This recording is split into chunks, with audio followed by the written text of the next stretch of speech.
Hello everybody. So today is a shame video, really.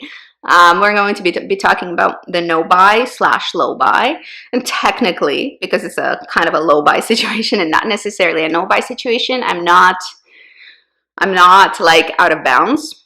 But today I will be telling you the fascinating, non-fascinating, kind of stupid story of how I slipped during my no buy. And I think at first I wasn't really going to go into it into too much detail. I was going to mention it at some point in a check-in, because a few months ago, I filmed a video about stopping emotional purchasing, which is what I was doing. It's a self-pacification technique that I've been employing for a long time, and it's not good for me. It's not good for me. It's not good for my wallet. Another emotional technique for self-pacifying is food, and I have not handled that yet. I'm gonna work on it, guys, but it's been 2 years plus 30 pounds. So it's been challenging emotionally for me. And no, nothing dramatic is happening. The family's great. Everything's going okay. Like, there's some health issues happening in the not immediate family, but slightly extended family. But like, we're fine and everything's working out well. But I'm a stress ball. My job is making me a stress ball. It's been very challenging. It's a challenging job that I do. I am a physician. Hours of work are really never fantastic. I'm about to change that. I've been waiting to change that until the opportunity came by my way, and it has. So I am changing that, and I'm choosing better health and better, hopefully, emotional health on top of that. It is different when you're, when you're working palliative, when you're working those situations that are highly emotionally charged, and some people handle this sort of thing better. I think I'm handling it very well, except for my emotional coping techniques that are toxic. So definitely food, treating yourself, treats. That's my problem. My problem is treats. When I have something unpleasant or upsetting to do, if I have worked really, really hard and I'm just emotionally completely drained, my tank is on empty. That is when I'm most vulnerable to shopping demons. That's how I pacify myself. This is a self-soothing issue for me. And for sure, it's not a healthy way to deal. And for sure, there needs to be a better way to deal.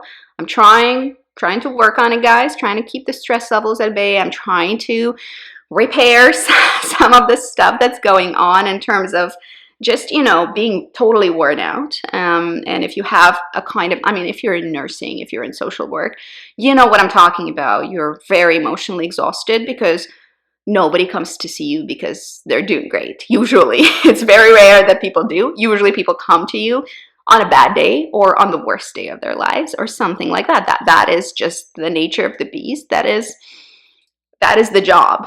Unfortunately, that is the job, and we don't really get people coming back telling us, oh my God, you've made a massive, massive difference in my life. Thank you so much. No.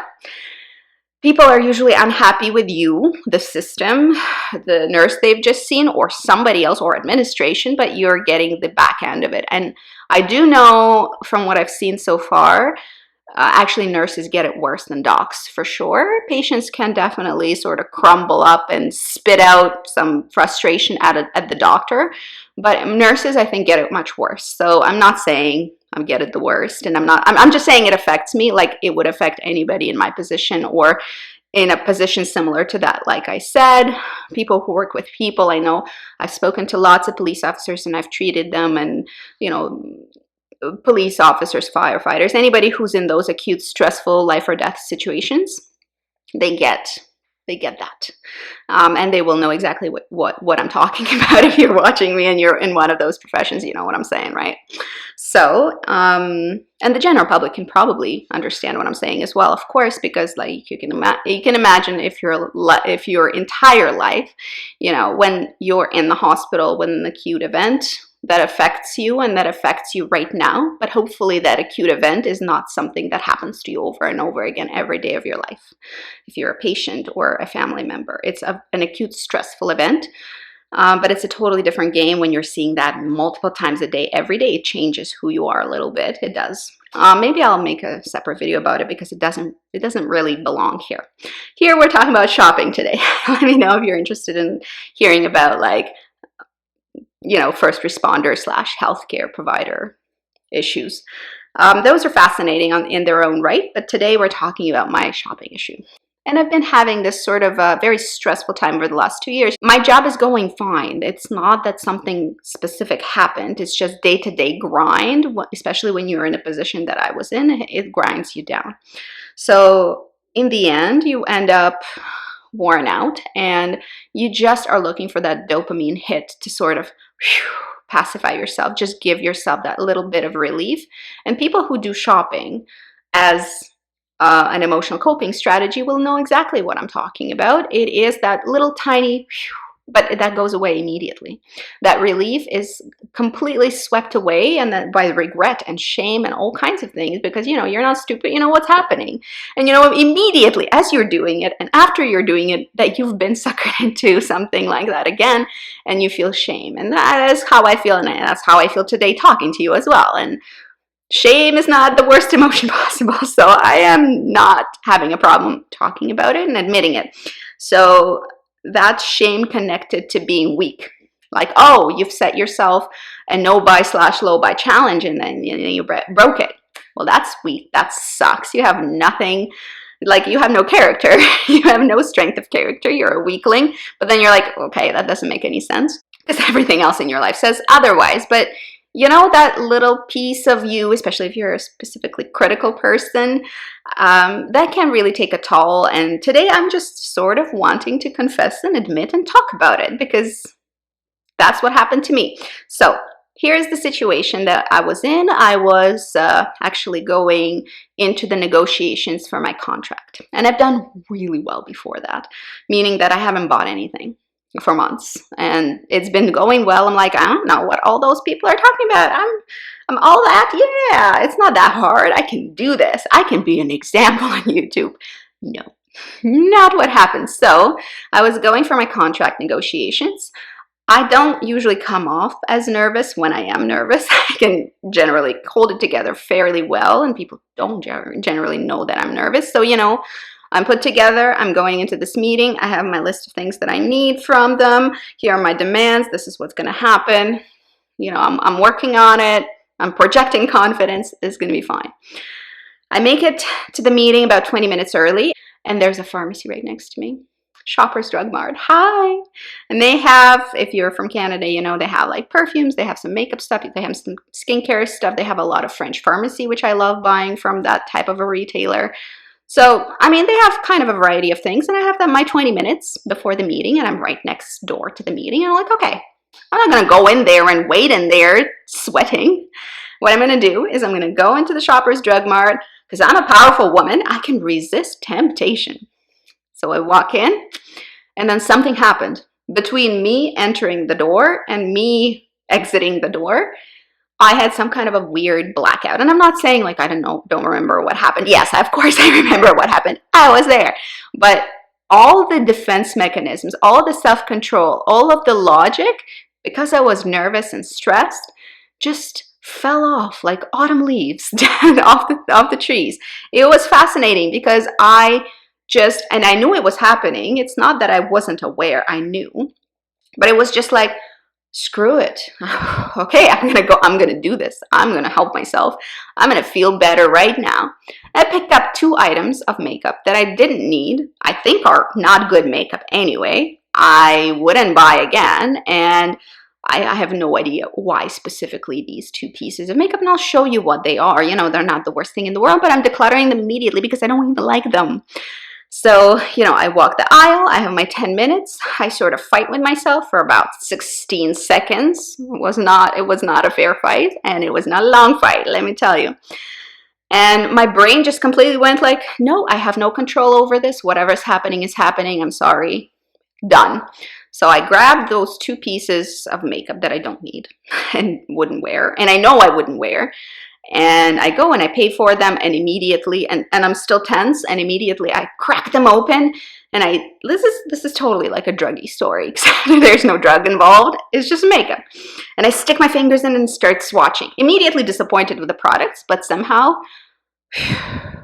just exhale. And then immediately after that, shame, because I'm like, oh my God, what did I just do? And I already stuck my fingers into it, so it's not like I can return it. I would feel terrible returning things that are open. I don't like doing that except for Sephora. Obviously, sometimes in Sephora you test something out, like a skincare thing, and it gives you a rash, and then you bring it back, that's fine. But like with drugstore makeup, I'm weird. I'm like, okay, if I crack it open, it's mine. So this stuff is going to now go back to somebody else.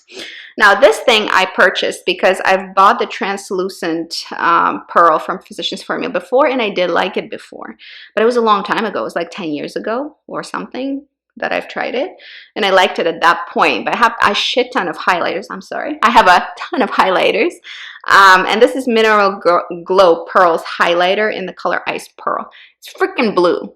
It looks white in the packaging. It's freaking blue. What am I doing with a blue highlighter? Who do I think I am? I am not that girl who wears blue highlighter. Like, that is not my speed at all. Not even a little bit, not even remotely, not even in another life. Like, that is not something I'm into. What? Like, why? Well, why? Maybe I thought it was pearly and pretty. But yeah, I swatched it and immediately it's like, it's blue, bluish purple. What am I gonna do with that? Clearly, I'm going to declutter it immediately. I'm not going to wear it ever. It could be an eyeshadow, but I have like a ton of different eyeshadows that actually perform better than a highlighter does on the eyelids. And I bought this. I hate the packaging of both of these things, so I can't even blame myself being like, you know, attracted to the packaging. And I can say, oh, the packaging got me, because I hate the packaging of both of these things. This is a bulky, boring looking, cheap feeling mess. This is a bulky, boring looking, cheap feeling mess. This is glitter. Like, what is going on? Like, I don't know why I purchased this. This is a glittery eyeshadow, and it's their Shimmer Strips, Extreme Shimmer Custom Eye Enhancing Shadow and Liner Nude. Why is the name so long? And these are not like the most awful thing ever. This is not awful. It's just blue. I'm never going to use it. The quality is kind of a little crumbly, a little flaky. I'm going to try it with like a Fix Plus and try to see if I can make it stick to the lid a little bit better. They're on me today, so, you know, it's a kind of a pretty look, you know. It's not horrible. I didn't need that. I have so many eyeshadows I need to get through. Ugh. It's stressful just to think about the amount I already own, so who knows why I decided that it was my prerogative to pull this off the shelf. But clearly I saw shimmer glitter, and that made me happy at the moment. I'll keep playing with it. It's here. I'll probably declutter it pretty soon. I don't know. I don't think the quality is up to par with what I'm used to using at this point in my life. But I mean, this is a 8-year-old me pick. Like, this is the solid proof that it was a child in me, a toddler in me, who got frustrated and just couldn't contain themselves and had an explosion of purchasing and somehow held the purse strings of some kind of a purchasing power. This is what I would choose when I was 8. That's what I would. If I were 8 right now, this is the shit I'd pick up, and this is what happened.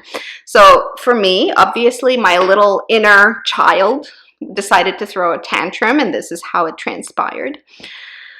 And yeah, this is not great, but I'm sure, like, totally, come on, guys, admit it. Have you ever had something like that happen to you where your brain just was like, nope, not dealing with this. I'm just going to let this happen.